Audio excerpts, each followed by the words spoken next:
Hello students, healthy good morning to all of you. कैसे हैं आप सभी? चलिए, आज हम लोग एडजेक्टिव का सेशन 3 देख रहे हैं, जिसमें हम लोग यूजेज ऑफ एडजेक्टिव देखेंगे, यानी एडजेक्टिव्स का यूज देखेंगे।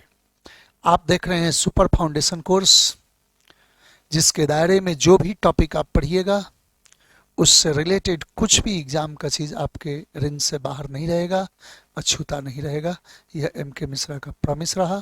Mishra English study centre competition pro channel name के माध्यम से आप देख रहे हैं यूजेज ऑफ एडजेक्टिव। ध्यान दिया जाए, हम यूजेज ऑफ एडजेक्टिव में आपको क्या क्या बताने जा रहे हैं, पहले उसका लिस्टिंग देख लीजिए। सबसे पहले हम लोग बोथ, ऑल, होल में अंतर देखेंगे। बोथ का प्रयोग कहाँ करते, ऑल का प्रयोग कहाँ करते, होल का प्रयोग कहाँ करते। मच, मेनी, सेवरल में अंतर, सम और एनी में अंतर, ईच, एवरी, ईदर, नीदर में अंतर, फर्स्ट और फॉरमोस्ट में अंतर, later, latest, latter and last कहाँ कहाँ कैसे कैसे यूज होता, फॉर्मर का प्रयोग इसके साथ कैसे किया जाता, इन सब का चर्चा आगे वीडियोस में मिलेंगे आपको।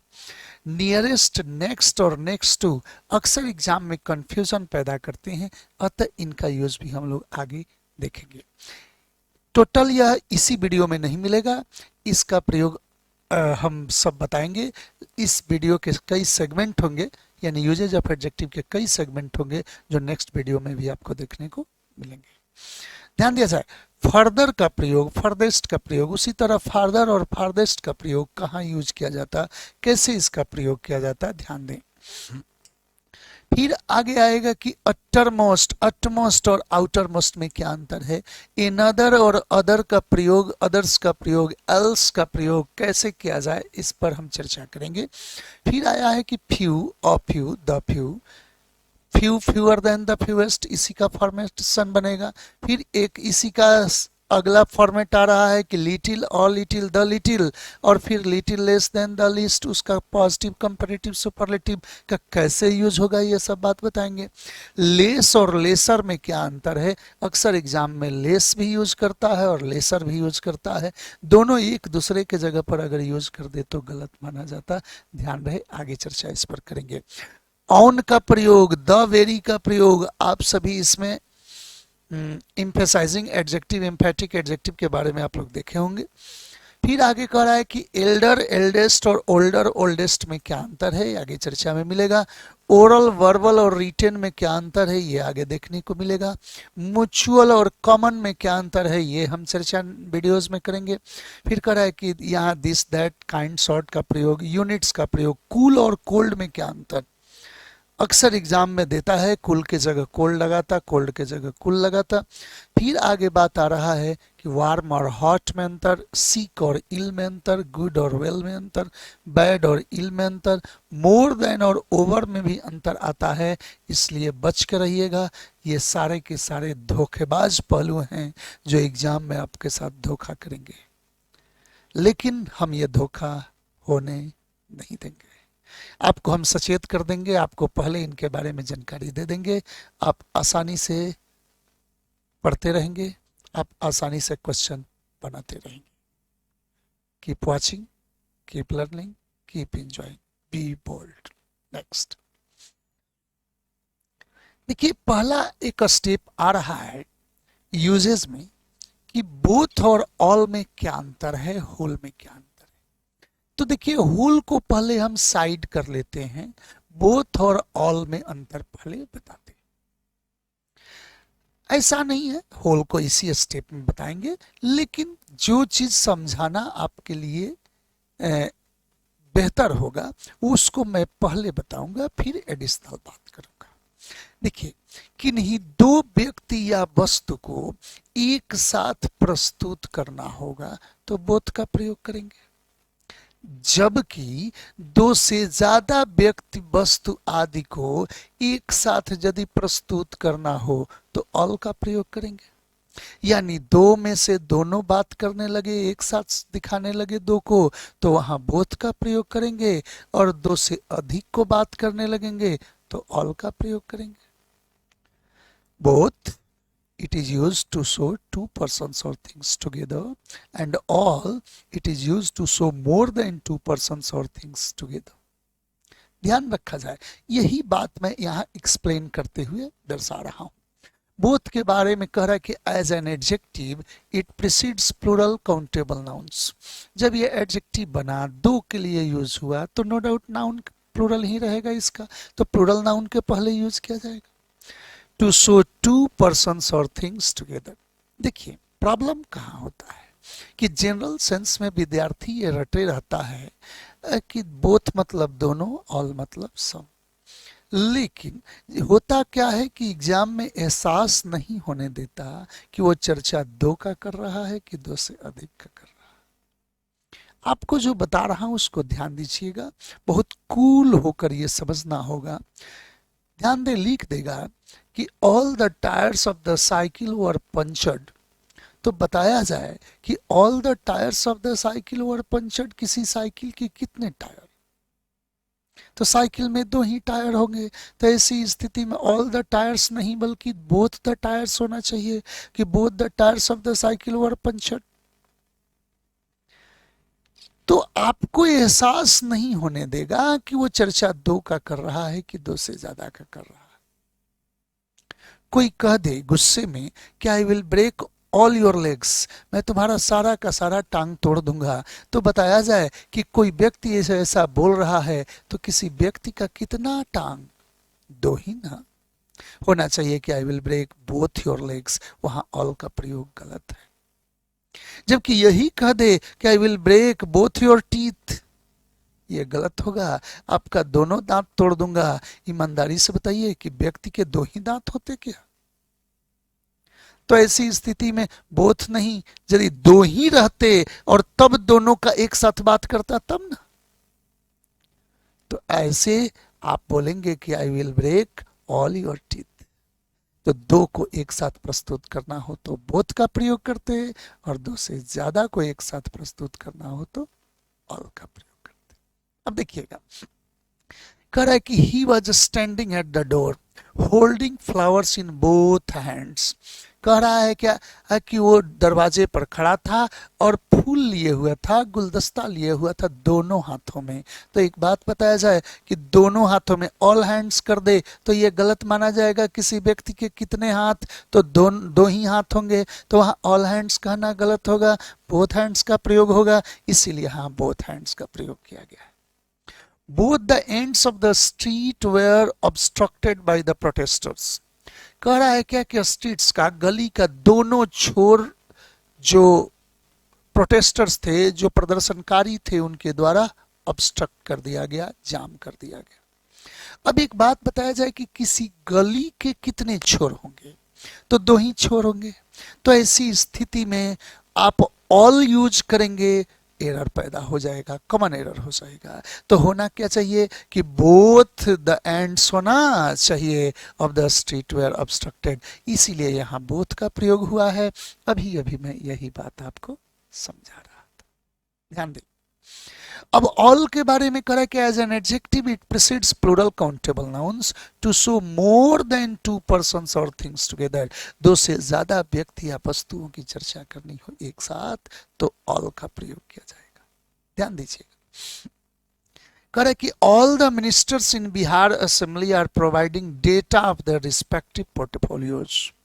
कह रहा है कि बिहार असेंबली के, बिहार विधानसभा के जितने भी मंत्री थे, सब अपने अपने पोर्टफोलियो का, अपने अपने मंत्रालय का लेखा जोखा दे रहे थे।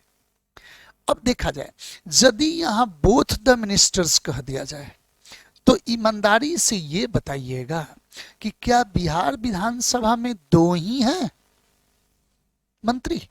तो नहीं, यहां पर ऑल का प्रयोग होना चाहिए। बाय द वे, आप में से कोई कहे कि सर केवल हम दो ही का चर्चा करें था, तो वहां बोथ नहीं होगा। वैसी स्थिति पर कहना पड़ेगा कि two of the ministers in Bihar assembly. तो ऐसी स्थिति में टू का प्रयोग करना पड़ेगा। बोथ ऑल कब होता है? जब कोई एंटायर पार्ट मतलब कि दो रहे गिनती में, दोनों को चर्चा करना हो, दो से ज्यादा रहे सबको चर्चा करना हो, तो वहां ऑल होगा। आप अपने मन से उसमें ये नहीं कह सकते कि हम दो का ही बात कर रहे थे, नहीं, ध्यान दिया जाए। तो कह रहा है क्या कि बिहार असेंबली में जितने मिनिस्टर हैं सभी लोग अपने अपने पोर्टफोलियो का लेखा जोखा दे रहे थे, तो यहां पर बोथ द मिनिस्टर्स कहना गलत होता, ऑल का प्रयोग किया गया। आशा करते हैं कॉन्सेप्ट क्लियर हो गया होगा। मैंने अभी अभी उदाहरण दिया है, कोई कहे कि मैं तुम्हारा सारा दांत तोड़ दूंगा, तो I will break both your teeth, नहीं, ऑल योर टीथ। आज यदि कोई कहे कि तुम्हारा 2 दांत तोड़ दूंगा, तो ऐसे वो बोलेगा कि I will break 2 of your teeth. I will break 2 of your teeth, यानी आपके जितने दांत हैं उनमें से 2 तोड़ दूंगा, वहां बोथ का प्रयोग नहीं। नेक्स्ट बात करते हैं। देखिए एक पॉइंट और यहां बन रहा है कि ऑल का प्रयोग अनकाउंटेबल नाउन के साथ भी होता है। ध्यान दिया जाए, आप पहले भी पढ़ चुके हैं, इंट्रोडक्शन क्लास में देखे हुए हैं कि एडजेक्टिव ऑफ क्वांटिटी में भी ऑल है और एडजेक्टिव ऑफ नंबर में भी ऑल है।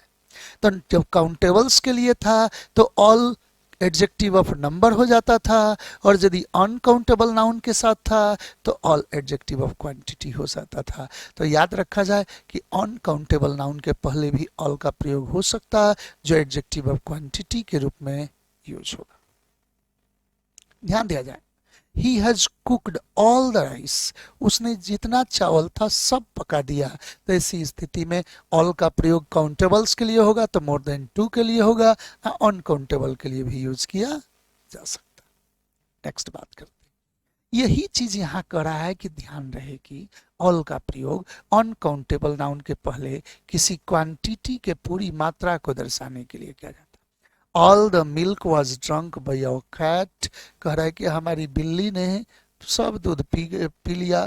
तो ऐसी स्थिति में ऑल द मिल्क अनकाउंटेबल के साथ है, सारा दूध किसके द्वारा पिया गया, तो बिल्ली के द्वारा। He has sold all the rice produced in his field, उसके खेत में जो भी कुछ उपज हुआ सारा का सारा चावल उसने बेच दिया। तो यहाँ पर चावल के लिए ऑल का प्रयोग अभी अभी आपने देखा। अब ध्यान दें, अभी अभी आपने बोथ का प्रयोग देखा, ऑल का प्रयोग देखा। एक इसका और स्टेप जो है जिसको हमने अभी अभी छेड़ा था, और वो है होल। ध्यान दें, मूल रूप से द होल का प्रयोग किया जाता है। अब यदि द होल का प्रयोग हम कर रहे हैं तो कैसे यूज होता है, तो ध्यान दें, अनकाउंटेबल नाउन का एंटायर उसका क्वांटिटी दर्शाना हो तो द होल का प्रयोग करेंगे। किसी अनकाउंटेबल नाउन का एंटायर क्वांटिटी दर्शाना हो तो वहां द होल का प्रयोग करेंगे। जितना भी सारा चावल था किचन में उसने सब पका दिया, एंटायर बात कर रहे हैं, संपूर्ण। He has cooked the whole rice which was in his kitchen. तो द होल राइस का प्रयोग किए, इसका मतलब संपूर्ण जितना था सब। ऐसा दायरा दर्शाना हो तो क्या करें, द होल का प्रयोग करेंगे। देखिए कभी कभी ऐसा भी होता है कि काउंटेबल नाउन्स के लिए तो नहीं, लेकिन काउंटेबल नाउन्स का कोई यूनिट आ जाए तो ऐसी स्थिति में भी उसे एक यूनिट के रूप में द होल दर्शाया जाता। सारे विद्यार्थी हल्ला कर रहे हैं, all the students are making a noise. नहीं तो कहे पूरा क्लास हल्ला कर रहा है, यूनिट बना दिए, तो अब यहां कह सकते हैं कि the whole class is making a noise. तो फिर भी मोस्टली ऐसा देखने को मिलता है कि अनकाउंटेबल नाउन का एंटायर क्वांटिटी दर्शाना हो तो द होल का प्रयोग किया जाता। एक जगह और द होल है, कब ध्यान रखा जाए कि जब कहीं द होल रहे आप प्लस ऑफ दे दे, तब प्लेस नेम दे दे, प्रॉपर नाउन दे दे। तो ऐसी स्थिति में पूरे क्षेत्रफल को दर्शाने के लिए द होल होता है। द होल ऑफ इंडिया यानी पूरे भारत में, तो पूरे भारत का क्षेत्रफल हो सकता है। The whole of America, you can find tornadoes in the whole of America, पूरे अमेरिका में आप टोर्नेडो पा सकते हैं। टोर्नेडो वंडर जानते होंगे, जो कि पूरे अमेरिका में देखा जाता है, में आता है। तूफान, आंधी है टोर्नेडो।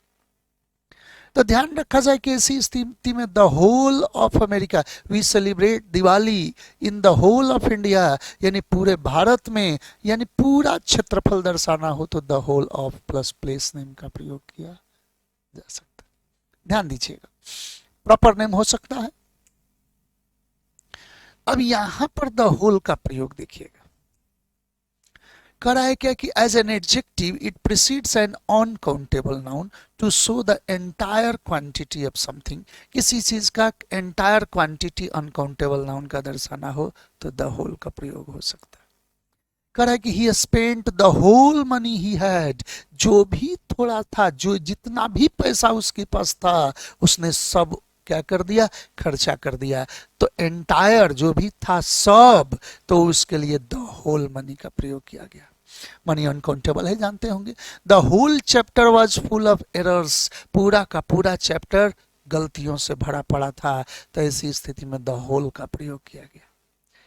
एक पॉइंट अभी और बोला हूं कि द होल प्लस ऑफ रहे तो प्रॉपर नाउन ऐड कर सकते हो, मूल रूप से प्लेस नेम यूज होता है। तो ध्यान दे, the correct, the whole of plus proper noun. The tornado disturbed the whole of America, tornado ने पूरे अमेरिका को डिस्टर्ब कर दिया, तो उसके पूरे क्षेत्रफल को दर्शाने के लिए द होल का प्रयोग हो सकता है। नेक्स्ट बात करता हूं, ध्यान दिया जाए। आपने बोथ देखा, आपने ऑल देखा, आपने होल देखा। दो ऑप्शन में से दोनों को एक साथ दर्शाना हो, बोथ हो गया। दो से ज्यादा ऑप्शन में से सबको एक साथ दिखाना हो, ऑल हो गया। ऑल अनकाउंटेबल के लिए भी आया, और अनकाउंटेबल का एंटायर क्वांटिटी दर्शाना हो तो उसके लिए द होल का प्रयोग हुआ। लेकिन द होल काउंटेबल्स का भी यूनिट दर्शाने के लिए पूरा द होल आ सकता है, और द होल ऑफ का प्रयोग होगा प्रॉपर नाउन के साथ, प्लेस नेम मूल रूप से आएंगे, उसका पूरा क्षेत्रफल दर्शाएगा। नेक्स्ट ध्यान दिया जाए, अब आपके पास आ रहा है मच, मेनी और सेवरल। तो हम आपको पहले सेवरल के बारे में नहीं बोलकर केवल मच और मेनी के बारे में बोलेंगे।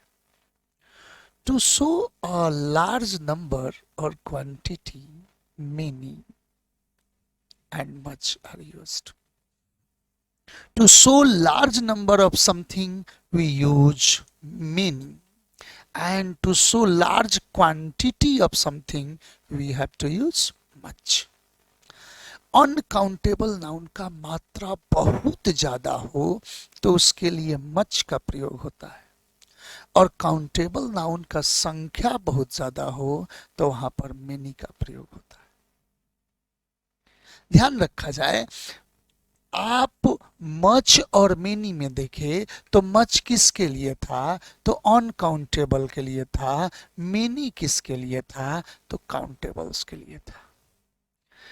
यदि कहीं काउंटेबल में मच लगा दे तो गलत है, अनकाउंटेबल में मेनी लगा दे तो गलत है। याद रखा जाए, मेनी के बाद प्लूरल नाउन होते हैं, प्लूरल काउंटेबल नाउन्स, और मच के बाद अनकाउंटेबल नाउन। अगर मैं कहूं कि बहुत सारे छात्र क्लास में उपस्थित हैं तो many students are present in the class, और मैं कहूं कि बहुत सारा चावल किचन में पड़ा हुआ है तो much rice is remaining in the kitchen, तो काउंटेबल नाउन्स का मात्रा संख्या ज्यादा हो तो वहां मेनी का प्रयोग करें, और अनकाउंटेबल नाउन का मात्रा बहुत ज्यादा हो तो वहां मच का प्रयोग करें। ध्यान दिया जाए। अब थोड़ा सा कुछ टेक्निकल चीज देखिएगा,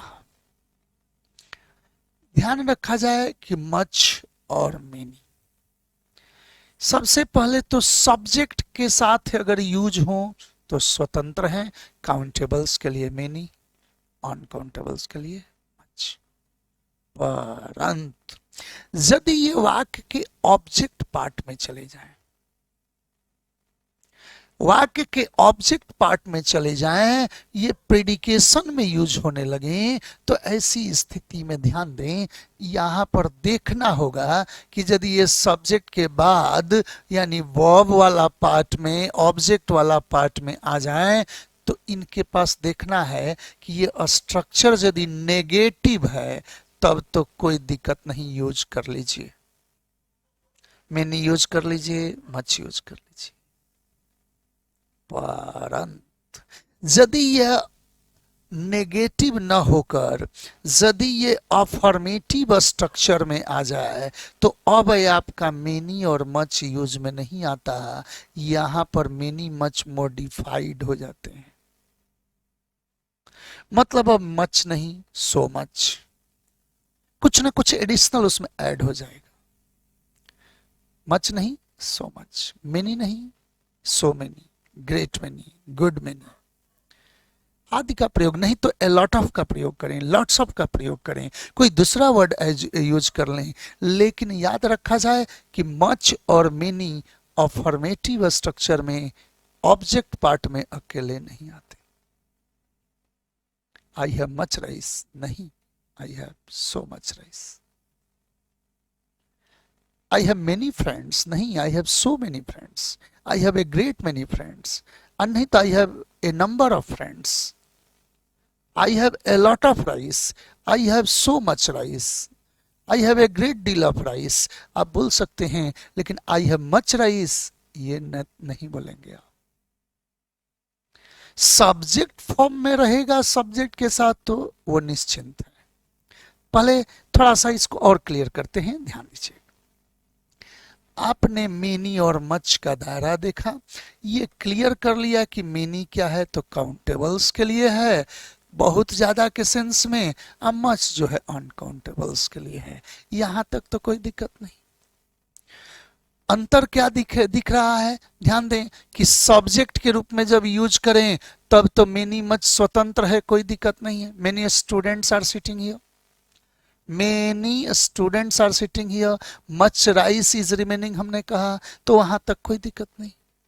परंतु जैसे ही ये सब्जेक्ट से ऑब्जेक्ट वाले पार्ट में इन करने लगे, तो अब आपको चौकन्ना हो जाना चाहिए। सब्जेक्ट नहीं बल्कि वर्ब के बाद ये हरकत करने लगे, तो देखना पड़ेगा कि यदि नेगेटिव स्ट्रक्चर है तब तो ये यूज हो जाएंगे मेनी के रूप में। He has not given me much rice, सही है, नेगेटिव स्ट्रक्चर है, he has not given me much rice.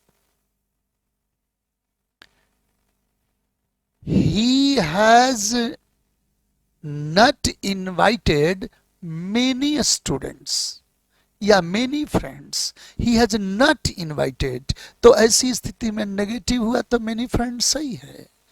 परंतु यदि वो नेगेटिव ना होकर वो अफर्मेटिव स्ट्रक्चर ले ले, तो ऐसी स्थिति में अब मेनी नहीं, he has invited many friends नहीं, he has invited so many friends होना चाहिए। He has invited a great many friends होना चाहिए, a good many friends होना चाहिए, और नहीं तो वर्ड बदल दीजिए उसी अर्थ में कि he has invited a number of friends, he has invited a lot of friends। तो ऐसी स्थिति में आप अदर वर्ड्स यूज करेंगे, many much अफर्मेटिव में ऑब्जेक्ट पार्ट में यूज न करेंगे, वो मॉडिफाइड फॉर्म में यूज होता है। यही चीज यहां दिखाया गया, देखिएगा कह रहा है क्या कि मच के बारे में, as an adjective it precedes an uncountable noun to show a large quantity of something. किसी चीज का मात्रा बहुत ज्यादा रहे तो उसे दर्शाने के लिए मच का प्रयोग करते हैं। अब कह रहा है कि he has not spent much money on this project, इस प्रोजेक्ट पर वो ज्यादा पैसा खर्चा नहीं किया है। कह रहा है क्या कि मनी अनकाउंटेबल है तो मच सही है। He is not going to give you much rice, वो आपको ज्यादा चावल नहीं देने जा रहा है, यानी राइस अनकाउंटेबल है तो मच है। फिर यही बात आ रहा है अब मेनी के साथ कि as an adjective it precedes plural countable nouns to show a large number of something.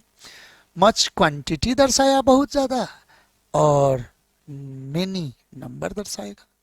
अब यही कह रहा है कि I have not seen many persons in the party, मैंने बहुत लोगों को नहीं देखा, तो ऐसी स्थिति में मेनी पर्सन्स है। He has not bought many eggs, वो कई कह रहा है कि वो बहुत सारा एग नहीं खरीदा था, यानी संख्या में ज्यादा नहीं था। अब यहीं पर आपको मेन गेम आ गया, जो अभी अभी चर्चा हम कर रहे थे, ध्यान दीजिएगा। अब बात क्या आ रहा है, ध्यान दें कि किसी वाक्य में नेगेटिव सेंस वर्ब के साथ मेनी मच का प्रयोग स्वतंत्र रहता है। यही तो अभी अभी समझा रहे थे कि नेगेटिव स्ट्रक्चर है, ऊपर एग्जांपल भी मैंने सबका नेगेटिव ही दिया है। यदि नेगेटिव स्ट्रक्चर है तब तो मेनी यूज करें, मच यूज करें, कोई दिक्कत नहीं है। देखिए ही हैज नॉट नेगेटिव है तो मेनी एग्स यूज हुआ है, कोई दिक्कत नहीं है। परंतु अफर्मेटिव तथा इंट्रोगेटिव सेंस में यह रिस्ट्रिक्टेड यूज में होते हैं, यानी जब अफर्मेटिव स्ट्रक्चर हो, इंट्रोगेटिव हो, तो ये यूज इन पर संभल कर यूज करें। क्यों यूज करेंगे, तो ध्यान दें अफर्मेटिव और इंट्रोगेटिव में ये मॉडिफाइड फॉर्म में आते हैं। कह रहा है क्या कि किसी अफर्मेटिव सेंटेंस के ऑब्जेक्ट अथवा पार्ट ऑफ ऑब्जेक्ट के रूप में, देखिए सब्जेक्ट के रूप में स्वतंत्र है, कोई दिक्कत नहीं, लेकिन ऑब्जेक्ट के रूप में आए या पार्ट ऑफ ऑब्जेक्ट के रूप में आए तो के रूप में मेनी अथवा मच का प्रयोग न होकर ये मॉडिफाइड फॉर्म में आते हैं, यानी इनके बदले अथवा इनके बदले ए lot of, lots of, A great deal of, a good deal of का प्रयोग किया जाता है। तो मॉडिफाइड फॉर्म क्या है, तो मेनी से ही बन गया सो मेनी, मच से ही क्या बना so much, as many, as much, too many, too much, a great many, a good many आदि का प्रयोग किया जाएगा। यानी कहने का मतलब कि जब अफर्मेटिव या इंट्रोगेटिव स्ट्रक्चर में यूज करें तो ये अपने मॉडिफाइड स्ट्रक्चर में आएगा, और नहीं तो इनके बदले लॉट ऑफ का प्रयोग करें, लॉट्स ऑफ का प्रयोग करें, ए नंबर ऑफ का प्रयोग करें, एन अमाउंट ऑफ का प्रयोग करें। ध्यान दें इसी अर्थ। I have many friends in my village, मेरे गांव में कई दोस्त हैं। देखने में बहुत आसान लग रहा है, देखने में सही लग रहा है, लेकिन बताइए सेंटेंस अफर्मेटिव है, तो जब अफर्मेटिव सेंटेंस है तो मेनी फ्रेंड्स डायरेक्ट कैसे होगा, होना क्या चाहिए कि I have a good many friends, I have so many friends, ऐसा यूज करेंगे, और नहीं तो I have a number of friends, मतलब अदर विकल्प पर जाएंगे, और नहीं तो मेनी को मॉडिफाइड कर देंगे। ध्यान दें I have a lot of friends in my village, सही है। Ragini bought much sugar, Ragini ने बहुत सारा चीनी खरीदा। तो एक बात बताइएगा, मच शुगर अफर्मेटिव में यूज होगा तो नहीं होगा, क्या बनेगा कि Ragini bought a lot of sugar, और नहीं तो मच को मॉडिफाई कर दीजिए कि Ragini bought so much sugar. जब आ जाए अफर्मेटिव में ऑब्जेक्ट पार्ट में तो हमेशा याद रहे मॉडिफाइड फॉर्म आना चाहिए। नेक्स्ट बात करते हैं, कुछ और एग्जांपल देखिए। कह रहा है कि she did not eat much fruit, did not negative use कर दिया है, तो ऐसी स्थिति में मच फ्रूट सही है क्योंकि नेगेटिव में तो स्वतंत्र है। कह रहा है कि सी एट मच फ्रूट, अब गलती हो गया क्योंकि ये तो अफर्मेटिव हो गया तो मच नहीं, तो होगा she ate a lot of fruit, और नहीं तो she ate a great deal of fruit, she ate so much fruit, कहने का मतलब कि मॉडिफाइड होना चाहिए। अब ध्यान दें इन इंट्रोगेटिव, ध्यान दिया जाए एक और भी बात आ गया कि इंट्रोगेटिव स्ट्रक्चर में जो मेनी है ये हाउ के साथ भी क्वेश्चन करता है, हाउ मेनी या हाउ मच। तो काउंटेबल्स के लिए आप यूज क्या किए हाउ मेनी, अनकाउंटेबल के लिए हाउ मच। आपके कितने दोस्त हैं, how many friends have you, तो ऐसी स्थिति में हाउ मेनी आ गया। आपके पास कितना चावल है, तो ऐसी स्थिति में कहेंगे how much rice have you. तो ध्यान रखा जाए कि ऐसी स्थिति में हाउ मेनी हाउ मच का भी प्रयोग किया जाता। यहां पर भी एक खेल है, थोड़ा सा सावधान होइएगा। कह रहा है क्या कि in interrogative much and many both are used with how many how much. How many friends have you made in your village, आप अपने गांव में कितने दोस्त बनाए हैं। तो काउंटेबल्स है तो हाउ मेनी सही है। How much money will you spend in this project, आप कितना इसमें इन्वेस्ट करेंगे। तो अब देखिएगा इस प्रोजेक्ट में कितना पैसा लगाइएगा, तो ऐसी स्थिति में हाउ मच मनी यानी मनी अनकाउंटेबल है तो यूज किया गया। अच्छा, ऐसा भी तो क्वेश्चन होता है जिसमें हाउ ना हो, direct interrogative structure axillary verb करके हो सकता है, अदर डब्ल्यू एच वर्ड आ सकते हैं। तो जब वैसी स्थिति में मेनी मच का प्रयोग करना हो तो उसके प्रयोग से बचें। कैसे बचें, तो बेहतर क्या है कि वहां लॉट ऑफ और ए लॉट ऑफ का प्रयोग करें। यदि किसी क्वेश्चन में हाउ का प्रयोग न हो और उसका अफर्मेटिव आंसर एक्सपेक्ट किया जाए तो मेनी मच के बदले ए लॉट ऑफ का प्रयोग करें। लोग कहते हैं कि क्या आपके पास बहुत पैसा है, do you have much money, नहीं, do you have a lot of money. कब, जब उनसे पॉजिटिव आंसर एक्सपेक्ट किया जाए तब। नेगेटिव रहा तब तो मच भी चलेगा, कोई दिक्कत नहीं। कह रहा है कि जो कोई कहेगा कि क्या आप बहुत सारी कलमें खरीदिएगा, will you buy a lot of pens. तो ऐसी स्थिति में मेनी पेन्स से बचिए, क्योंकि वहां इंट्रोगेटिव स्ट्रक्चर में आप मेनी से बचें, बेहतर है ए लॉट ऑफ का प्रयोग करें। ध्यान दें, जनरल सेंस में अब एक्सप्लेन कर रहा हूं, मेनी काउंटेबल्स के लिए, मच अनकाउंटेबल्स के लिए। सब्जेक्ट के रूप में मेनी मच स्वतंत्र है, अपने यूज में आ सकता, लेकिन जैसे ही ऑब्जेक्ट पार्ट में जाएगा तो नेगेटिव स्ट्रक्चर रहेगा, तब तो मेनी मच यूज कर लीजिए। लेकिन इंट्रोगेटिव या अफर्मेटिव स्ट्रक्चर रहेगा तो उसे मॉडिफाइड फॉर्म में यूज करें, और नहीं तो उसके बदले आप ए lot of, lots of, A great deal of, a good deal of, A number of, an amount of आदि का प्रयोग, मतलब कोई दूसरा विकल्प पर जाए। या तो मॉडिफाइड कर दें, मच को सो मच में बदल दीजिए, टू मच में बदल दीजिए, मेनी को ए ग्रेट मेनी में बदल दीजिए, ए गुड मेनी में बदल दीजिए, सो मेनी में बदल दीजिए। या तो उसे मॉडिफाइड यूज करें और नहीं तो अन्य विकल्प पर जाए। नेक्स्ट बात करते हैं, एक मिनी का और भी यूज आपके सामने आ रहा है। कह रहा है कि will you take a lot of photos, क्या बहुत सारा फोटो लीजिएगा, यानी वो आशा किया है कि हाँ आप पॉजिटिव जवाब देंगे। Do you have a lot of rice, क्या आपके पास खूब चावल है, इसका मतलब कि आशा कर रहा है कि आपके पास बहुत सारा चावल है, तो बेहतर ऑप्शन क्या हुआ, ए लॉट ऑफ, वहां मच का प्रयोग ना करें।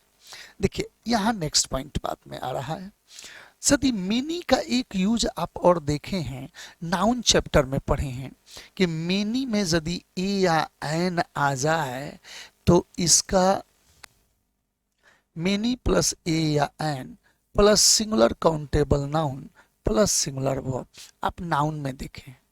हम मूल रूप से इसको समझाते वक्त बोले थे कि काउंटेबल नाउन को अनकाउंटेबल सेंस देने के लिए, यानी बहुत ज्यादा संख्या दर्शाने के लिए, इतना संख्या बढ़ा दीजिए काउंटेबल को कि वो हद से ज्यादा हो गया, गिनती लायक नहीं रह गया, तो उसको मिनी ए एन से दर्शाते। पटना में अनगिनत छात्र मेहनती हैं, many a student is laborious in Patna, यानी a great many students are laborious in Patna।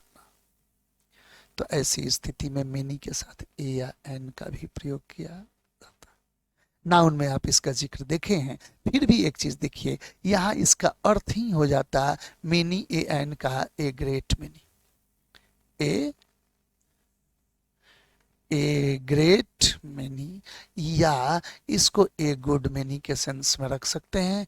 अब ध्यान दीजिए यही टॉपिक आगे है, कह है कि many a an plus singular countable noun plus S V और a great many a good many plus PCN plus PV, अर्थ दोनों का बिल्कुल सेम है। उपरोक्त दोनों स्ट्रक्चर्स का प्रयोग प्राय एक ही प्रकार के अर्थ में किया जाता है, यानी काउंटेबल नाउन का बहुत भारी संख्या दर्शाना हो तो या तो मिनी ए एन लगाइए, तो उसका सेंस कुछ अलग हो जाता है। इतना होता है कि काउंटेबल इतना ज़्यादा है कि अब गिनने लायक न रह गया, तो ऐसी स्थिति में मिनी ए एन लगाइए। और नहीं तो बहुत भारी संख्या दिखाना हो तो ए great many a good many का प्रयोग करें, पीसीएन का प्रयोग करें, प्लूरल काउंटेबल नाउन। कह रहे कि many a student has attended the seminar, बहुत भारी संख्या में बहुत सारा लोग सेमिनार अटेंड किया। अब उसी को कह सकते हैं कि ए great many students have attended the seminar, many a man, it means many times one man या मेनी मैन। ध्यान दें। अब एक उसी के साथ एडिशनल चीज था सेवरल। देखिए इसका मच से कोई लेना देना नहीं है, अतः मच मेनी सेवरल में एक टकराव मेनी और सेवरल का जरूर होगा। ध्यान दें, मेनी के ही अर्थ में सेवरल भी है। To show a large number of something we use many and several both, but many has the restricted sense and several has unrestricted sense। many का प्रयोग लिमिटेड दायरे में करते हैं और सेवरल का प्रयोग अनलिमिटेड दायरे में करते हैं। दायरा कितना हो सकता है, कुछ अगर माइंड में आइडिया है तो ऐसी स्थिति में मेनी है, और असीमित दायरा हो जाए तो सेवरल का प्रयोग किया जाता है। ध्यान दिया जाए, बहुत सारे लोग, कई लोग पैसेंजर रोज भारत में ट्रेवल करते हैं, तो ऐसी स्थिति में कितने हैं दायरा अंदाजा नहीं लग रहा, तो कहेंगे several passengers travel by train. वहां मेनी से बेहतर प्रयोग सेवरल होगा। क्यों? क्योंकि दायरा ज्ञात आने लगे, कुछ अगर फिगर आउट होने लगे तो वहां मेनी का प्रयोग करें। वो लिमिटेड सेंस है, रिस्ट्रिक्टेड सेंस मेनी का होता, और असीमित दायरा हो तो उस मेनी के ही अर्थ में सेवरल का प्रयोग होता है। ध्यान दीजिएगा। अब कह रहा है क्या कि it also comes in the sense of many to show a large number of uncertain countable nouns. Uncertain countable nouns यानी अज्ञात दायरा रहे तो क्या यूज करें? Several. I can put several points to prove this. बहुत सारे अनगिनत मैं इसका सबूत दे सकता हूं, पॉइंट दे सकता हूं। तो ऐसी स्थिति में वो दायरा रेंज को बड़ा कर रहा है, असीमित कर रहा है, तो वहां मेनी नहीं सेवरल का प्रयोग किया है। ध्यान दें। अब एक पॉइंट और आया, सम और एनी का प्रयोग। थोड़ा सा ध्यान दीजिए, कहां सम आएगा और कहां एनी आएगा। ध्यान दें। सब्जेक्ट के फॉर्म में सम और एनी फिर स्वतंत्र होता है। पहला तो पॉइंट याद रखिएगा कि जब सब्जेक्ट के साथ ये यूज हो तो ये स्वतंत्र है। ये यूज हो सकता है अपने स्थिति के अनुसार, काउंटेबल, अनकाउंटेबल, दायरा और चर्चा करेंगे सबके लिए। परंतु ध्यान रखा जाए कि जब कहीं ये ऑब्जेक्ट पार्ट में आने लगे सम और एनी, तो यहां पर फिर खेल खेलेगा उल्टा। To show a small number or quantity, sum comes in affirmative structures, and to show a small number or quantity, any comes in negative structure। एक बार फिर से, सब्जेक्ट के रूप में रहा तो अफर्मेटिव नेगेटिव से कोई लेना देना। Some students are intelligent, some are not intelligent. Any student can solve this question। ध्यान रखा जाए ऐसी स्थिति में हो सकता है पॉजिटिव नेगेटिव सब्जेक्ट के रूप में कोई दिक्कत, लेकिन जब ऑब्जेक्ट के रूप में आने लगेगा यानी प्रीडिकेट पार्ट में आने लगेगा, तो याद रखा जाए कि सम हमेशा अफर्मेटिव स्ट्रक्चर में यूज होगा और एनी नेगेटिव में यूज होगा। He has given me any rice, नहीं, he has given me some rice। और he has not given me some rice, नहीं, he has not given me any rice। यह small number के लिए भी आते, स्मॉल क्वांटिटी के लिए भी आते, और डिग्री के लिए भी यूज होते। तो याद रखा जाए संख्या, मात्रा, हद, दायरा जो भी रहे उसका स्मॉल नंबर या क्वांटिटी रहे, तो ऐसी स्थिति में पॉजिटिव सेंस में, पॉजिटिव स्ट्रक्चर में, अफर्मेटिव में सम यूज करें और नेगेटिव में एनी यूज करें। यही टॉपिक यहां चर्चा किया गया है। देखिएगा, कह रहा है कि some to show a small number, quantity और degree, some is use normally in affirmative sentences. प्राय ऐसा देखने को मिलता है कि अफर्मेटिव स्ट्रक्चर में यूज किया जाता है। नॉर्मली है, एक्सेप्शंस हैं, ध्यान दें। एक्सेप्शंस में तो मैं पहले ही चर्चा कर चुका हूं कि सब्जेक्ट के रूप में ये स्वतंत्र होते हैं। ऑब्जेक्ट के रूप में भी एक्सेप्शन है, मिलते हैं ब्रेक के बाद। देखिए, he will give you some mangoes, वह आपको कुछ आम देगा। तो याद रखा जाए, अगर यही he will not give you हो जाता तो अब सम का प्रयोग नहीं, वहां एनी का प्रयोग होता। देखिएगा, he has bought some rice, वह कुछ चावल खरीदा है। लेकिन यदि हो जाता she has bought some rice, उसने कुछ चावल खरीदा है, लेकिन सी हैज नट हो जाता तो अब सम राइस नहीं, एनी राइस का प्रयोग होता। यानी अफर्मेटिव स्ट्रक्चर में सम। अब ध्यान रखा जाए कि कभी कभी क्वेश्चन करने के लिए सम का प्रयोग ऑफर दिया जाता। कोई खाना खा रहा हो और कोई कहे चावल लीजिएगा, तो ऐसी स्थिति में will you take some rice. तो देखिए, सम का प्रयोग जब इंट्रोगेटिव में यूज कीजिएगा तो आप सामने वाले से पॉजिटिव आंसर का को एक्सपेक्ट कीजिएगा। Will you take some rice, चावल लीजिएगा। इसका मतलब कि आप चाह रहे हैं कि वो ले। लेकिन अगर एनी राइस हो जाए तो वो क्वेश्चन ओपन रहता है, उसका पॉजिटिव भी जवाब हो सकता है और नेगेटिव भी हो सकता है। Will you take any rice, यानी चावल लीजिएगा थोड़ा भी। तो ऐसी स्थिति में आप पॉजिटिव नेगेटिव दोनों आंसर के लिए एक्सपेक्ट कर रहे हैं। तो याद रखा जाए, जब ऑफर के लिए सम का प्रयोग करेंगे क्वेश्चन के लिए तो पॉजिटिव आंसर को एक्सपेक्ट करेंगे, और यदि एनी का प्रयोग करेंगे तो पॉजिटिव और नेगेटिव दोनों के लिए, दोनों तरह के आंसर के लिए तैयार रहेंगे।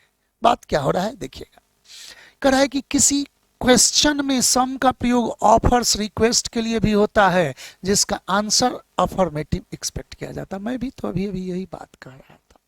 Will you have some rice, क्या कुछ चावल लीजिएगा, तो एक तरह से ऑफर है, पॉजिटिव आप आशा कर रहे हैं।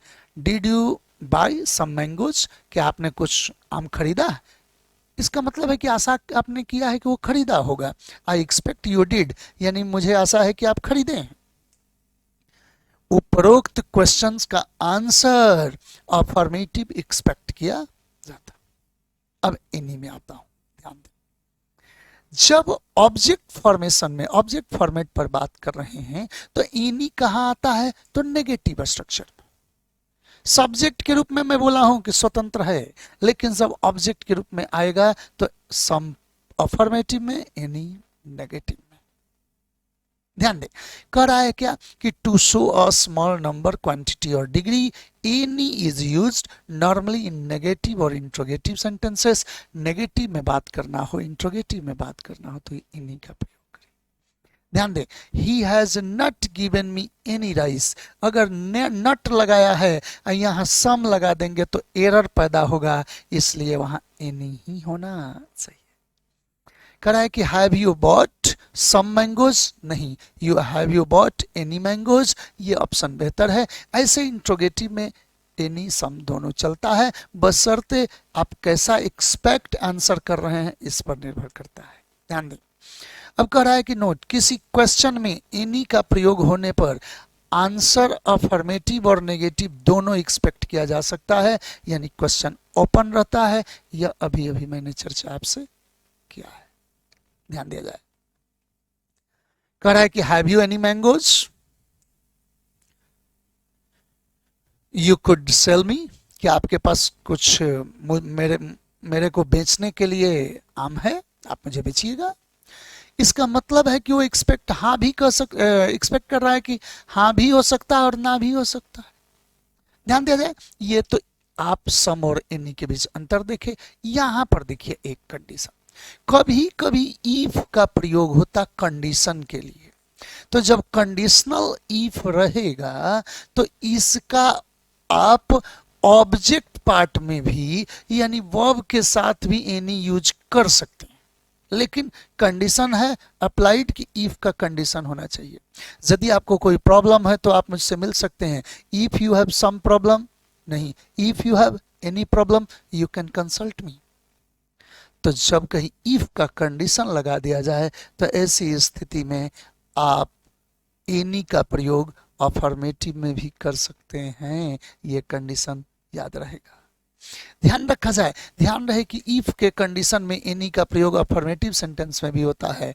If you have any problem you will consult me, if you need any money, यदि आपको पैसे की जरूरत पड़ गई, इफ का कंडीशन है तो आई विल हेल्प यू, तो मैं आपको मदद करूंगा। साफ साफ बात समझिए, जनरल सेंस में सम पॉजिटिव सेंस है, यानी ऑब्जेक्ट स्ट्रक्चर में सम अफर्मेटिव स्ट्रक्चर में यूज होता है, ऑब्जेक्ट स्ट्रक्चर में एनी नेगेटिव में यूज किया जाता है।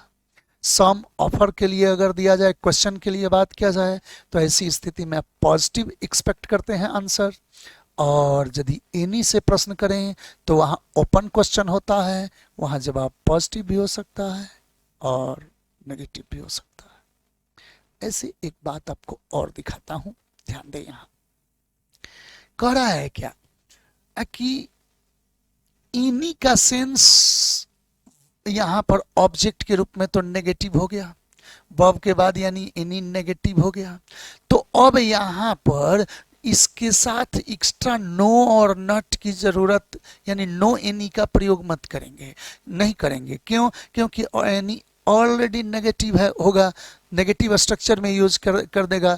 तो he has not given me know any money, तो ऐसा संभव है नहीं, he has not given me any money, यानी नो और एनी दोनों के साथ दोनों का आपस में बैर है, नो और एनी का प्रयोग एक साथ मत यूज कीजिएगा। ध्यान दें, यही कह रहा है कि नो तथा एनी का प्रयोग किसी नाउन के लिए एक साथ नहीं होता, क्योंकि दोनों एडजेक्टिव के ही रूप में आते और किसी नाउन को एक साथ क्वालिफाई नहीं कर सकते, एक साथ नहीं आता।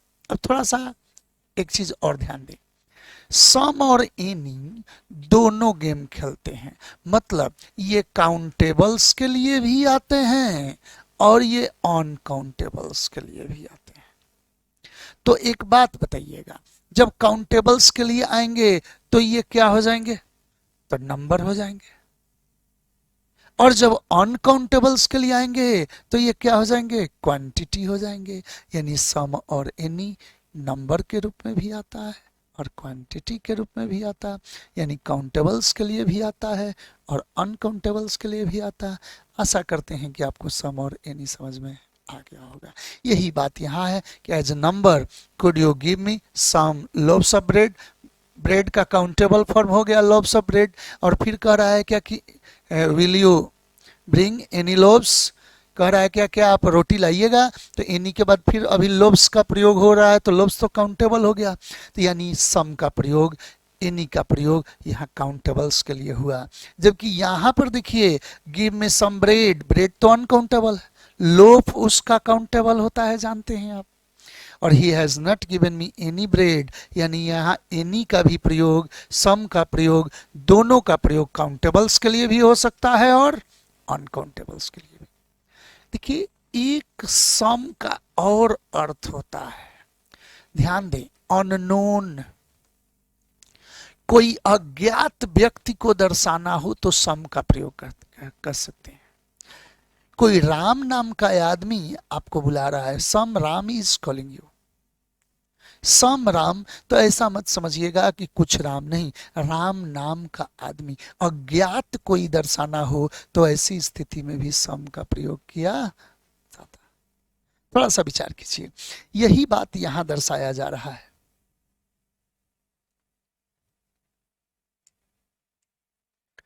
कह रहा है कि some man called me here today, कह रहा है क्या कि यहाँ सम मैन, यहाँ कोई अर्थ ये मत निकाल ले कि कोई कुछ लोग, तो ऐसा रहता तब तो सम मैन नहीं सम मैन हो जाता। यहाँ कह रहा है कि कोई अज्ञात आदमी मुझे यहाँ बुलाया है आज। ध्यान दें, take any pen, sorry in indefinite demonstrative adjective, as indefinite के रूप में यूज किया जाता, यानी अनिश्चित के लिए भी यूज करते। Take any pen that you write with, कोई भी आप ले सकते हैं कलम जो कि आप चाहते हैं, तो ऐसी स्थिति में एनी आ सकता है इंडेफिनिट के रूप में। अभी एक पॉइंट एक्स्ट्रा आपको और बताया हूं, वो क्या है कि अज्ञात के लिए भी बात करना हो तो सम का प्रयोग करेंगे। कोई मोहन नाम का आदमी, सम मोहन। कोई राजेश नाम का लड़का, सम राजेश। कोई राजेश नाम के लड़के ने यह ग्लास तोड़ा है, some Rajesh has broken this glass, ऐसा भी यूज होता है। ध्यान दें, आगे बढ़ता हूं। एक पॉइंट आया फिर, ईच, इवरी, ईदर, नीदर। तो देखिए पहले हम इनसे निपट लेते हैं। किन से? तो ईच से और एवरी से। ध्यान दें, दोनों का हिंदी मीनिंग है प्रत्येक। अंतर पर विचार कीजिए। प्रत्येक it means without exception in group, किसी ग्रुप में कोई अछूता न रहे, प्रत्येक का बात करना हो तो हम यूज करते हैं ईच भी और एवरी भी। परंतु ध्यान दिया जाए, ईच का प्रयोग जब भी करते हैं तो दो में प्रत्येक, दो से ज्यादा का प्रत्येक, सबके लिए ईच यूज होता, जबकि एवरी वन केवल केवल दो से ज्यादा होता। ध्यान दिया जाए, दो का चर्चा हो उसमें प्रत्येक, of Ram and Shyam, each student has a pen, यहां एवरी का प्रयोग गलत होगा। राम श्याम में से प्रत्येक छात्र के पास एक कलम है, तो ऐसी स्थिति में of Ram and Shyam every student has a pen गलत होगा, कहा जाएगा each student has a pen. अगर मैं कहूं कि इन माई क्लास, मेरे क्लास में each student has a pen, तो ये भी चलेगा, और every student has a pen ये भी चलेगा, क्योंकि ईच दो के लिए भी हो सकता, दो से ज्यादा के लिए भी हो सकता, और एवरी तो दो से ज्यादा के लिए है। ऐसे ध्यान रखा जाए कि प्रत्येक के अर्थ में दो के बीच ईच, दो से ज्यादा के बीच ईच दोनों के लिए है, एवरी वन केवल दो से ज्यादा के लिए। परंतु ईच का सेंस रिस्ट्रिक्टिव होता है। दायरे में यदि ज्ञात दायरा हो गया, कुछ सीमित दायरा हो गया, उसमें प्रत्येक करना हो, कहना हो, तो बेहतर प्रयोग ईच का है। और जो इवरी है इसका वाइडर रेंज होता है, wider range than each. Each से अगर बड़ा व्यापक सेंस देना हो, प्रतीक का बात करना हो, तो इस स्थिति में फॉर्मल यूज इवरी का प्रयोग होता है। हर छात्र के पास एक कलम होना चाहिए, तो ऐसी स्थिति में हम रेंज को बड़ा दर्शा रहे हैं, वहां ईच का प्रयोग नहीं होना चाहिए, बेहतर होना चाहिए कि every student must have a pen. Each भी प्रत्येक है, एवरी भी प्रत्येक है, लेकिन लिमिटेड दायरा के लिए ईच है और अनलिमिटेड दायरा के लिए एवरी है। कभी भी यदि केवल दो की चर्चा हो तो इवरी की एंट्री नहीं होगी, वहां केवल केवल ईच ही आएगा। जबकि दो से ज्यादा का दायरा होगा तो देखना पड़ेगा कि हम लिमिटेड बात कर रहे हैं कि अनलिमिटेड बात कर रहे हैं। तो लिमिटेड दायरा होगा तो ईच आ सकता है, और अनलिमिटेड दायरा होगा तो केवल केवल इवरी ही यूज किया जाएगा। ध्यान दें, अब बात हो रहा है यही चीज, कह रहा है कि ईच में विदाउट एक्सेप्शन, यानी प्रत्येक का सेंस दिया जा रहा है। As a distributive adjective it precedes a singular countable noun. जब भी आएगा तो ईच के बाद नाउन तो सिंगुलर ही यूज होगा। ईच स्टूडेंट्स नहीं, ईच स्टूडेंट का प्रयोग होना चाहिए। एवरी कैंडिडेट्स नहीं, एवरी कैंडिडेट होना चाहिए, यानी डिस्ट्रीब्यूटिव के बाद नाउन सिंगुलर ही यूज किया। कह रहा है क्या कि singular countable noun when we talk about two or more than two persons or things, जब दो के लिए बात करें, दो से ज्यादा के लिए बात करें, दोनों के लिए इच का प्रयोग किया। ध्यान दें, कह रहा है कि ध्यान रहे कि यह किसी ग्रुप के इंडिविजुअल्स को प्रत्येक के अर्थ में दर्शाता है, साथ ही इसका प्रयोग तब किया जाता है जब उस ग्रुप में इंडिविजुअल्स की संख्या लिमिटेड और डेफिनिट हो। अब यह भी बोला हूं कि जब ज्ञात दायरा, निश्चित दायरा, लिमिटेड, रिस्ट्रिक्टिव रहे तो ऐसी स्थिति में ईच आता। ध्यान दें, 40 students were occupied in each class. प्रत्येक क्लास में 40 विद्यार्थी बैठते हैं।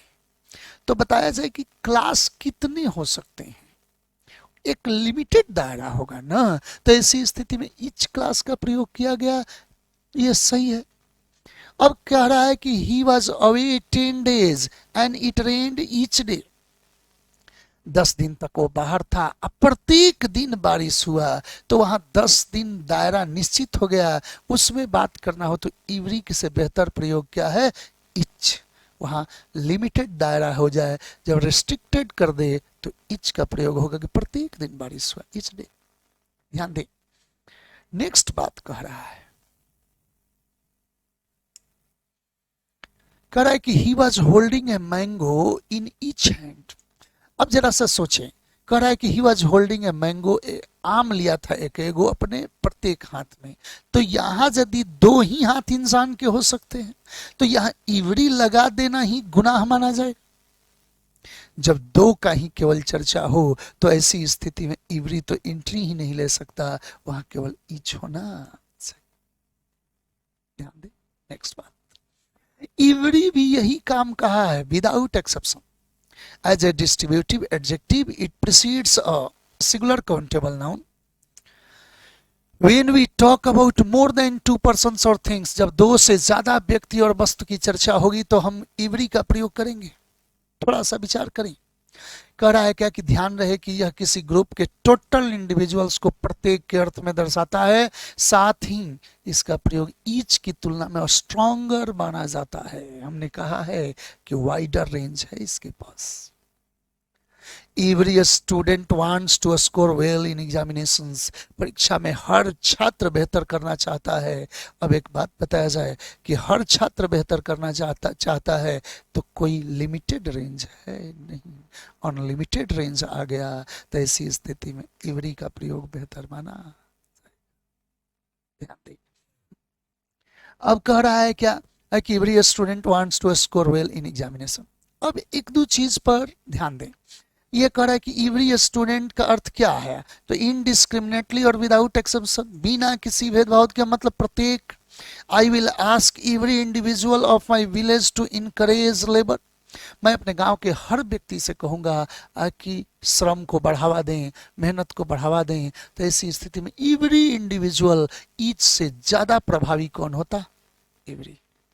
ध्यान दें, अब यहां पर एक पॉइंट और देखिएगा, कहीं ऐसा नहीं हो कि एक साथ वर्ड यूज कर दे ईच एंड एवरी और आप धोखा खा जाएं। नहीं, ईच एंड एवरी भी प्रत्येक ही सेंस देता है, लेकिन डिस्ट्रीब्यूशन को स्ट्रेस देता है, उसे और इम्फेसाइज करता है। प्रभावी बनाने के लिए ईच एंड एवरी का प्रयोग करते, और इनके बाद भी नाउन अभी सिंगुलर ही होना चाहिए। आई will ask each and every person of my village. मैं अपने गांव के प्रत्येक व्यक्ति से कहूंगा टू वर्क हार्ड, कि वो मेहनत करें। अब एक बात बताया जाए कि I will ask each and every person of my village, तो वहां ईच एंड एवरी का प्रयोग किया गया, तो वो स्ट्रेस, वो सेंस ही है, तो वही सेंस है कि I will ask every person of my village, लेकिन ईच एंड एवरी लगाकर उसको स्ट्रेस दिया जा रहा और डिस्ट्रीब्यूशन को प्रभावी किया जा रहा, तो ईच एंड एवरी का प्रयोग होता है। एक नोट यहां याद रखिएगा कि ईच एंड एवरी यदि किसी 2 का ही केवल चर्चा हो तो कभी ईच एंड एवरी नहीं आएगा। ईच एंड एवरी तभी एक साथ संभव है जब चर्चाएं 2 से अधिक का। ध्यान दिया जाए,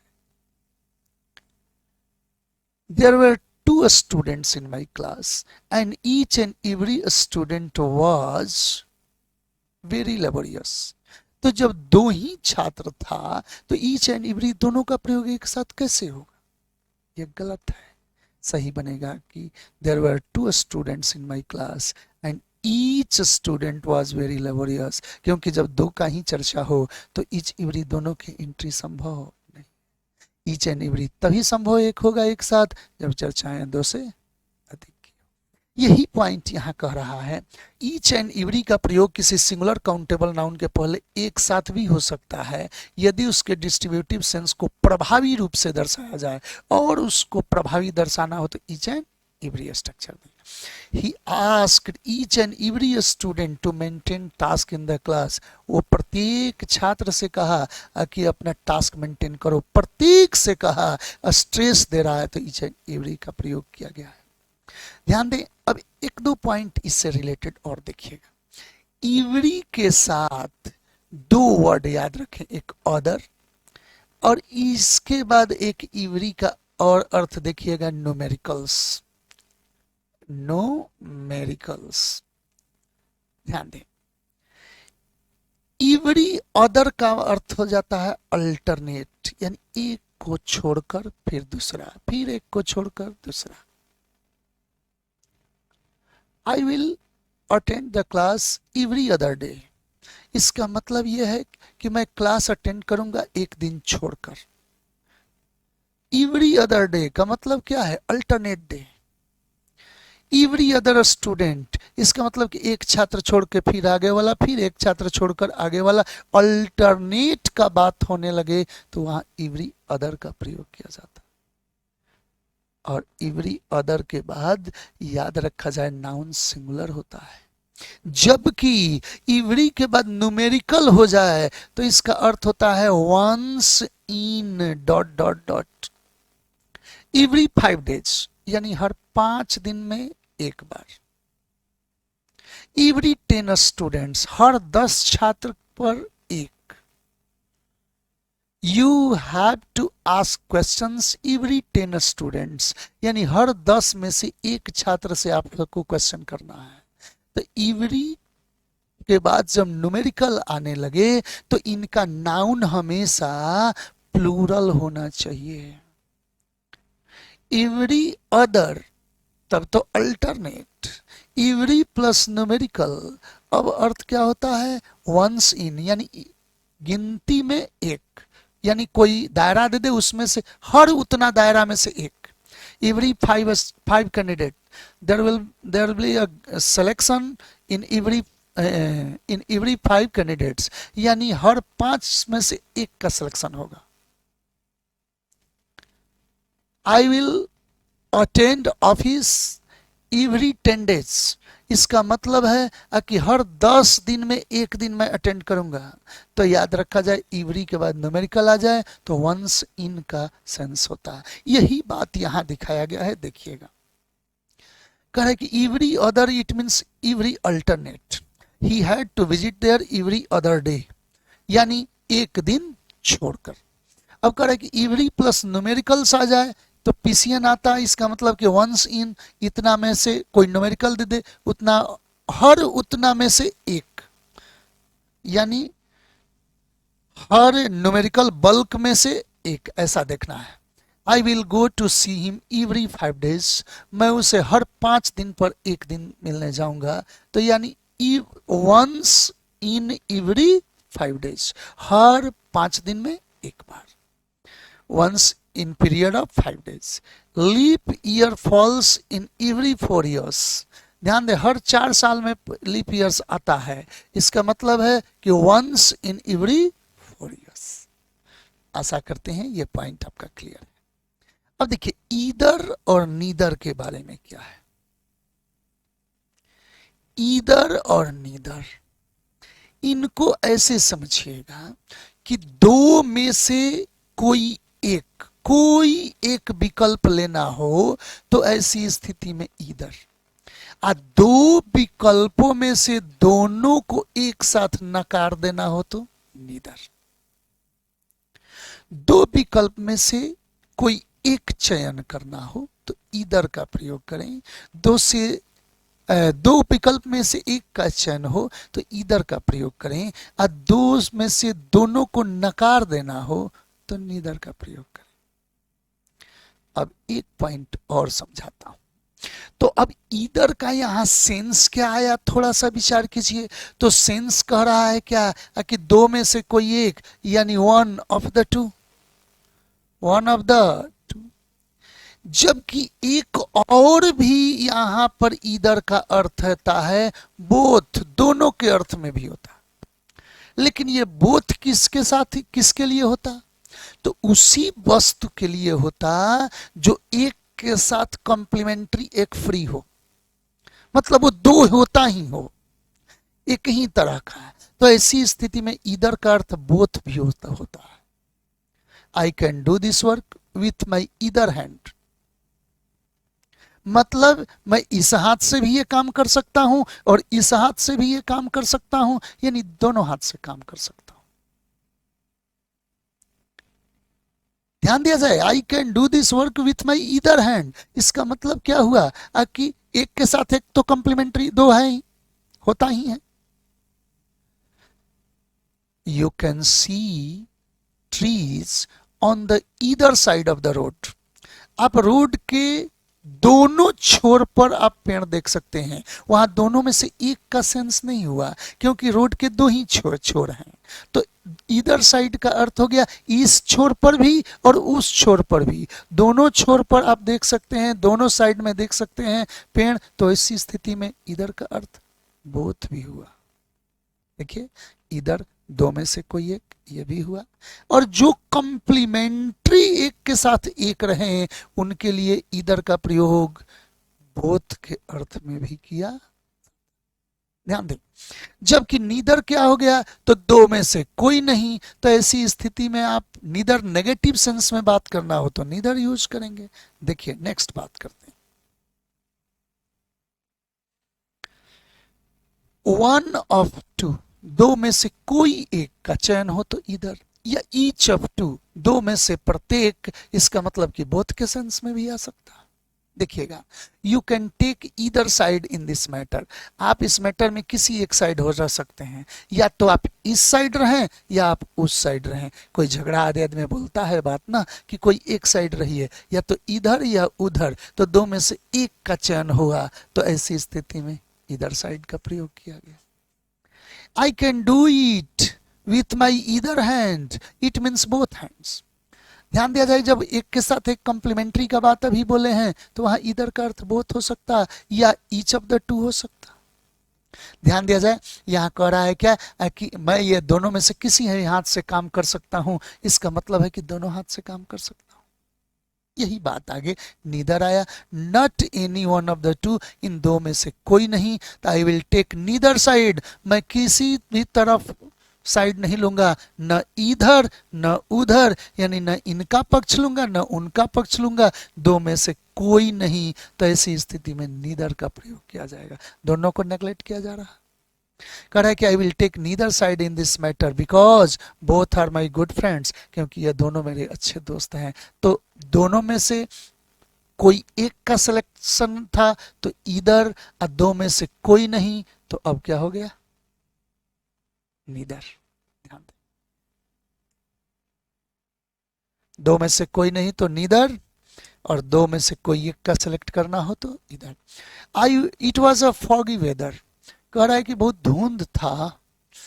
सो I could see neither end of the street, अतः मुझे गली का कोई भी छोर दिखाई नहीं दे रहा था। तो गली का कितना छोर, दो, किसी भी गली के कितने छोर होंगे, दो होंगे। तो ऐसी स्थिति पे कोई छोर दिखाई नहीं दे रहा था, मतलब दोनों में से, it means both, not not of the both, इसे कह सकते हैं। तो ऐसी स्थिति में आप यूज कर रहे हैं नीदर का प्रयोग, दो में से कोई नहीं।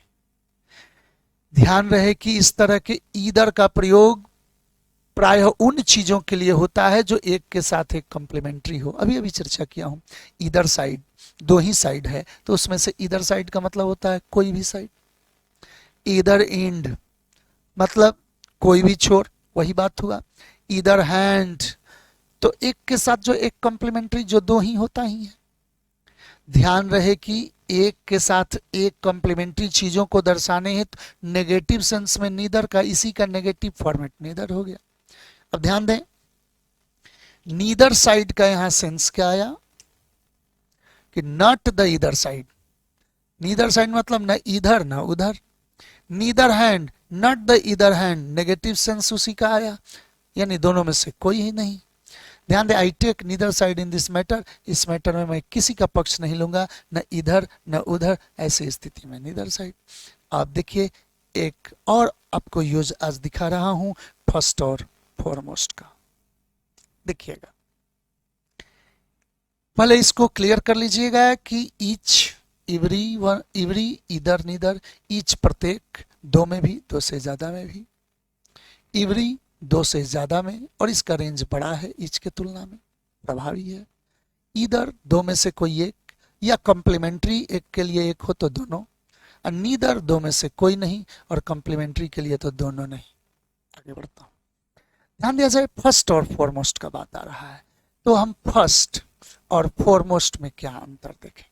तो देखिए, किसी चीज का शुरुआत करने वाला, बिगेटर कहें, इनिशिएटर कहें, स्टार्टर कहें, उसको दर्शाने के लिए फर्स्ट। ध्यान दिया जाए, January is the first oblique foremost month of a year. जनवरी किसी साल का फॉरमोस्ट मंथ होता है कि फर्स्ट मंथ होता है, तो फर्स्ट होगा। तो शुरुआत करने वाले का बात करना हो तो फर्स्ट का प्रयोग करेंगे। Neil Armstrong was the first oblique foremost to land on the moon. तो याद रखा जाए कि वहां फॉरमोस्ट नहीं, फर्स्ट का प्रयोग होगा, क्योंकि उनसे पहले कोई गया नहीं था।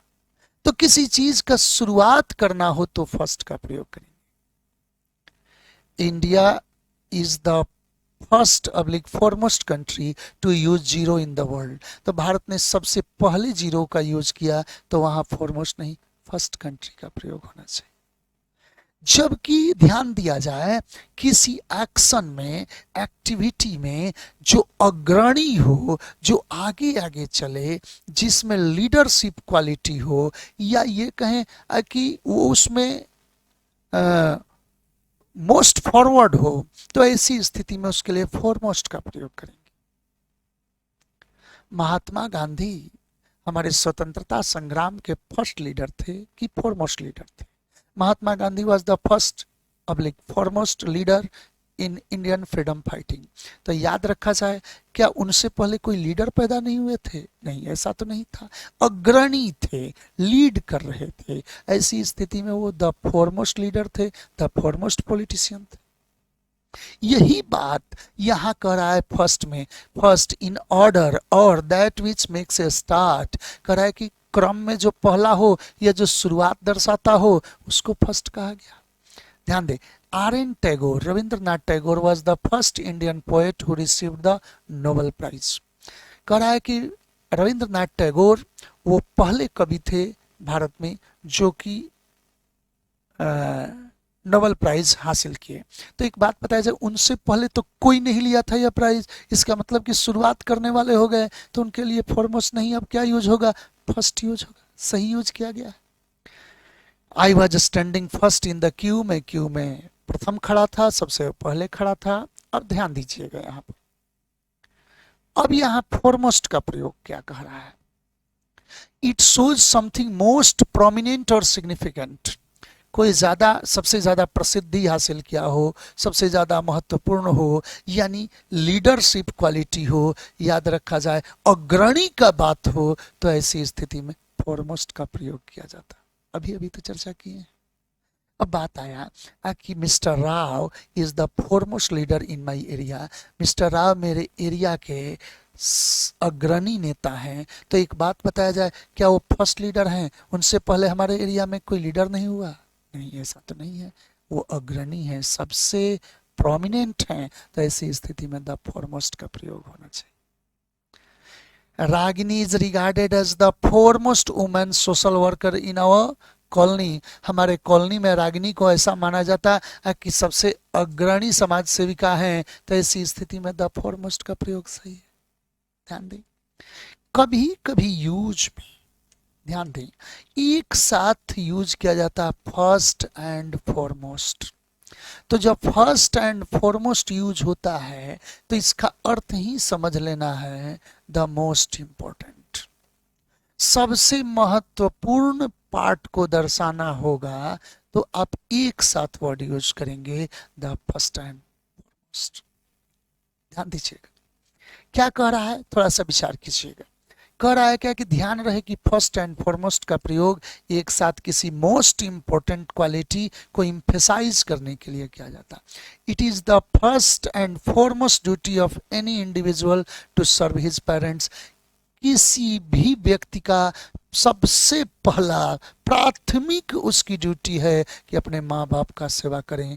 यानी ध्यान रखा जाए, स्ट्रेस दिया जा रहा है द मोस्ट इंपॉर्टेंट के सेंस में, तो फर्स्ट एंड फॉरमोस्ट एक साथ भी यूज किया जा सकता है। किसी चीज का शुरुआत करने वाला स्टार्टर का बात करें तो फर्स्ट, मोस्ट प्रोमिनेंट रहे, अग्रणी रहे तो फॉरमोस्ट, और फर्स्ट एंड फॉरमोस्ट का प्रयोग एक साथ भी हो सकता है। ध्यान दें, कब? जब मोस्ट इंपॉर्टेंट कोई बात हो, क्वालिटी की बात हो तब। चलिए, इससे रिलेटेड हम प्रीवियस क्वेश्चंस कुछ दिखाते हैं और प्रीवियस क्वेश्चंस के आधार पर आपका टॉपिक क्लियर हो जाएगा। आप देख रहे हैं सुपर फाउंडेशन कोर्स, जिसके तहत जो भी टॉपिक आप पढ़िएगा उससे रिलेटेड कोई भी ऐसा चीज नहीं होगा जो आपके रेंज से बाहर का हो। ये M.K. मिश्रा का वादा रहा। ध्यान दें, एग्जाम से रिलेटेड कोई भी चीज आपसे अछूता नहीं रहेगा। ध्यान दें, कह रहे कि both the ministers in Bihar assembly are providing data of their respective portfolios. कह रहा है कि बिहार असेंबली के दोनों नेता अपने अपने पोर्टफोलियोज का डेटा दे रहे थे, अपने अपने मंत्रालय का ब्यौरा दे रहे थे। तो बताया जाए कि बिहार असेंबली में कितने? 2 ही मंत्री थे? नहीं, तो 2 से ज्यादा थे। तो 2 से ज्यादा के लिए बोथ नहीं, ऑल का प्रयोग होना चाहिए कि all the ministers in Bihar assembly. Answer number कौन बना? ए होना चाहिए। नेक्स्ट बात करते, it is the first and most duty of any individual to serve their parents. अभी अभी आपने देखा, वो एग्जाम्पल भी प्रीवियस क्वेश्चन से ही लिया गया था। तो it is the first and most duty की फॉरमोस्ट ड्यूटी? फर्स्ट के साथ कभी मोस्ट नहीं, फॉरमोस्ट का प्रयोग होता है। तो फर्स्ट एंड फॉरमोस्ट ड्यूटी, किसी का भी जो सबसे बड़ी प्राथमिकता होनी चाहिए कि अपने माँ बाप को सेवा करें, तो ऐसी स्थिति में फर्स्ट के साथ मोस्ट नहीं, फॉरमोस्ट का प्रयोग होगा। Answer number A. Whole the India mourned the death of Bhagwan Rajneesh. कह रहे कि पूरा भारत भगवान रजनीश के मौत पर विलाप किया। तो बताया जाए कि होल द इंडिया कि द होल ऑफ इंडिया होना चाहिए। आपने देखा था, या तो द होल इंडिया कहें, नहीं तो the whole of India. The whole of के बाद प्रॉपर नाउन का प्रयोग, the whole of America. Tornado से रिलेटेड बात किए थे, तो द होल ऑफ इंडिया होना चाहिए। Answer number A. Will you please bring me any water to drink? You know, I have been very thirsty for the last 10 hours. क्या आप मुझे थोड़ा सा पानी दीजिएगा पीने को? मैं 10 घंटे से प्यासा हूं। यदि ये कोई बात कह रहा है तो याद होगा कि कोई ऑफर और रिक्वेस्ट के लिए यहाँ एनी नहीं, सम का प्रयोग होता। तो will you please bring me any water के जगह सम वाटर, क्योंकि जब रिक्वेस्ट रखेंगे तो आप उसका आंसर पॉजिटिव एक्सपेक्ट करेंगे। ऐसी स्थिति में एनी नहीं, सम का प्रयोग होगा। Answer number B. There were only 2 soldiers केवल 2 ही सैनिक थे, but each and every soldier was equal to 5 policeman. कह रहा है कि केवल 2 ही सैनिक थे, लेकिन प्रत्येक सैनिक 5 पुलिस वाले के बराबर थे। तो जब 2 ही थे तो ईच एंड एवरी दोनों की एंट्री कैसे हो सकती है? अतः यहाँ पर एवरी का प्रयोग गलती है। सही बनेगा कि there were only 2 soldiers but each soldier was equal to 5 policeman, क्योंकि एवरी की तो एंट्री तब होती है जब 2 से ज्यादा की चर्चा हो। तो ईच एंड एवरी नहीं, केवल ईच सोल्जर होना चाहिए। आंसर कौन बना? बी। आशा करते हैं आपको सेशन पसंद आया होगा यूजेज ऑफ एडजेक्टिव का। फिर आगे हम इसको और बढ़ाएंगे, नेक्स्ट सेशन में मिलते हैं। Keep watching, keep learning, keep enjoying, be bold for the examinations. Thank you. Best of luck.